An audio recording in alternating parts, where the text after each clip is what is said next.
वो हिंदू मुसलमान है और इंडिया आके आप भूल जाता है। आप बोलते हैं इसको नाम कर दो, उसको नाम कर दो, ये सब इन्फिल्ट्रेटर्स है। मैं तो कहेंगे आप सबसे बड़ा इन्फिल्ट्रेटर्स है, आपका सरकार है। और आप जबरदस्ती हमारा सरकार को कंट्रोल किया है, प्रेसिडेंट रूल चल रहा है, तब भी हम डरेंगे नहीं। जो डरते हैं वो मरते हैं, जो लड़ते हैं वो जिंदगी में कामयाब होता है। सबको भेज दिया, सबको भेज दिया और कहता मकान भी छोड़ दो, सब मकान में बीजेपी का लीडर लोग रहेगा।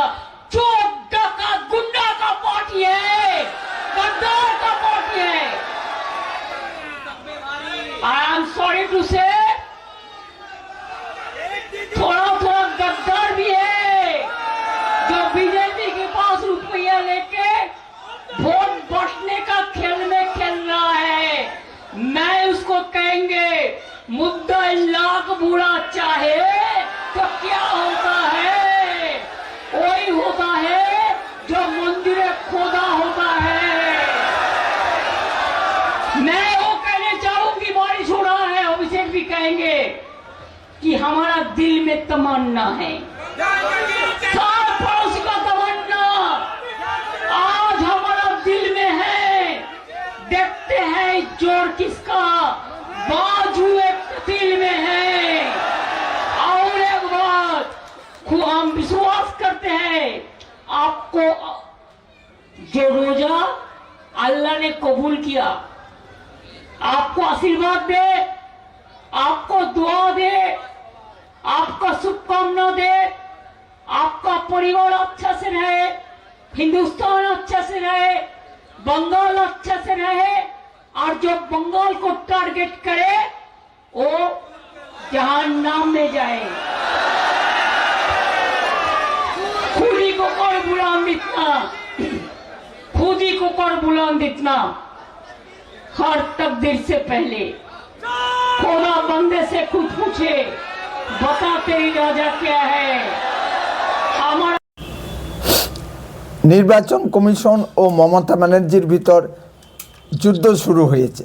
এক প্রস্ত যুদ্ধ দেখেছি এসআইআর নিয়ে, যেটা সুপ্রিম কোর্টে আইনি লড়াইয়ের ভিতর সীমাবদ্ধ ছিল এবং আর মাঠে ময়দানে নির্বাচন কমিশনের কর্মীদের উপর আক্রমণের ঘটনা মধ্যেই যুক্ত ছিল।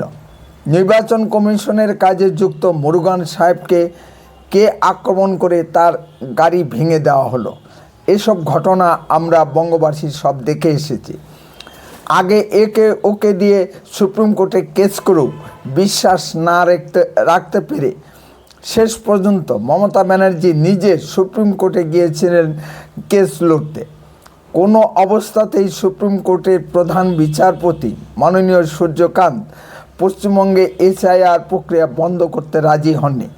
একটি সুন্দর নির্ভুল ভোটার লিস্ট প্রকাশিত হবে, তাতে মমতা ব্যানার্জির এত অসুবিধা কেন? আমরা কি তাহলে ধরে নিতে পারি যে এতদিন ধরে মমতা ব্যানার্জিরা যে ভোটার লিস্টের উপর ভিত্তি করে জিতে এসেছে তা কি নির্ভুল ছিল?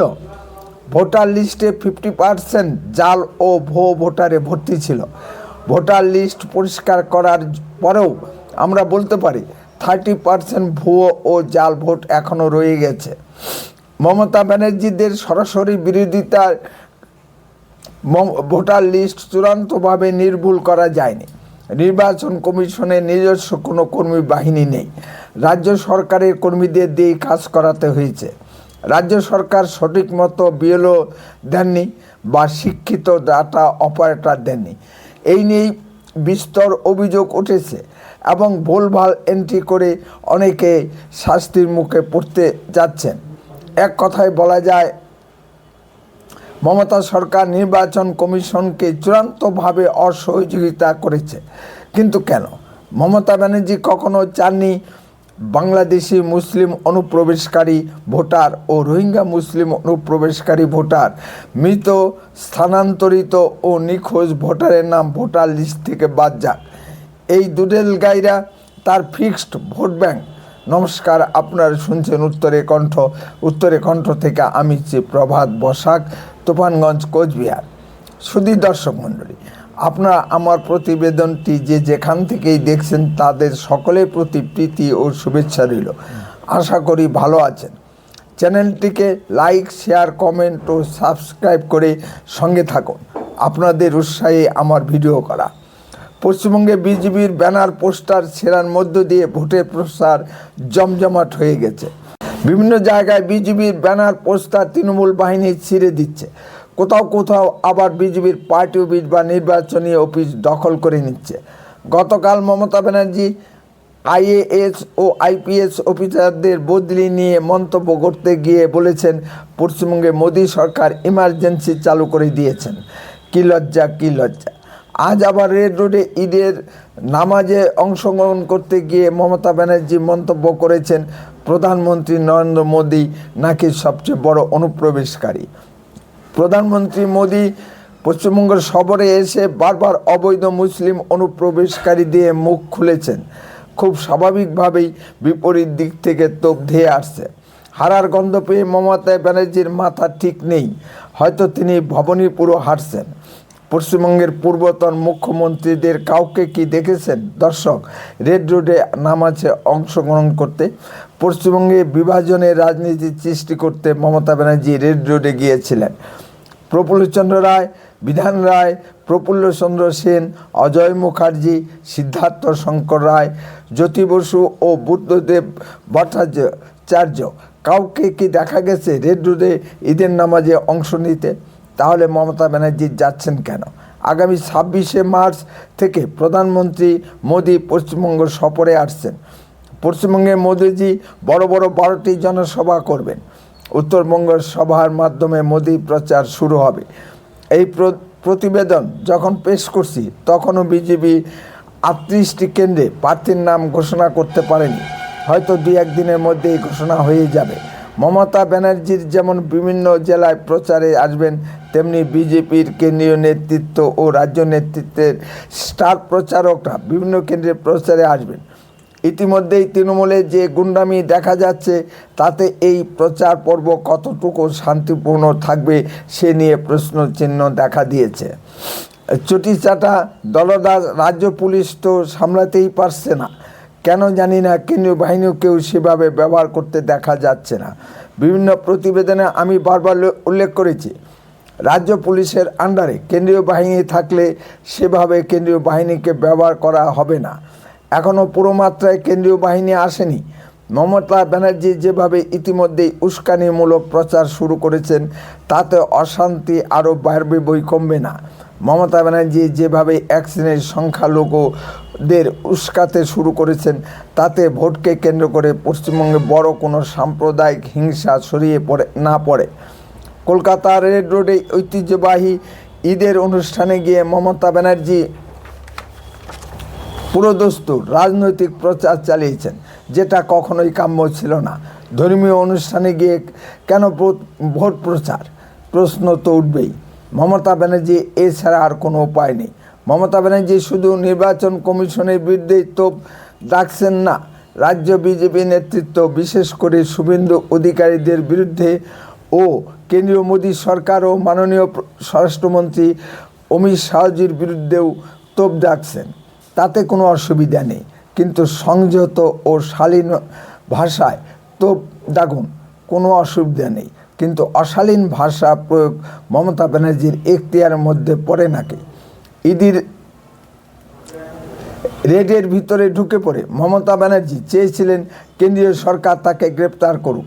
আবার মমতা ব্যানার্জি মনে প্রাণে চেয়েছিলেন পশ্চিমবঙ্গে কেন্দ্রীয় সরকার রাষ্ট্রপতি শাসন জারি করুক, তাতে তার সরকার শহীদের মর্যাদা লাভ করত। তা যখন কিছুই হচ্ছে না, তখন মমতা ব্যানার্জি আর রাগ চেপে রাখতে পারছেন না, যেটা তার মুখের ভাষার ভিতর দিয়ে প্রকাশ পাচ্ছে।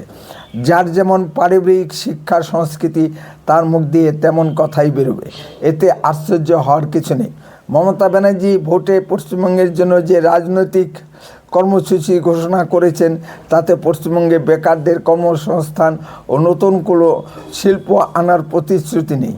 আছে শুধু দান খয়রাতি, বিভিন্ন ধরনের ভাতা ভিক্ষার রাজনীতি। সিপিএমকে উৎখাত করে মমতা ব্যানার্জি যে 15 বছর রাজত্ব করেছেন, তাতে শুধু মিথ্যার ফুলঝুরি ও ব্লাফ রাজনীতি দেখা গিয়েছে। 15টা বছর ধরে শুধু ব্লাফ মেরেই চালালেন। পশ্চিমবঙ্গের জন্য কনস্ট্রাকটিভ কিছু করতে পেরেছেন কি? 15 বছর ধরে দ্বিধার্সের চাকরি বিক্রি হয়েছে, শিক্ষা তলানিতে গিয়ে ঠেকেছে, কর্মসংস্থানের কথা না বলাই ভালো। সিপিএম আমলে তবু স্কুল কলেজে কিছু চাকরি হতো। প্রায় 50 বছর ধরে কেন্দ্র এবং রাজ্যে একই সরকার নেই।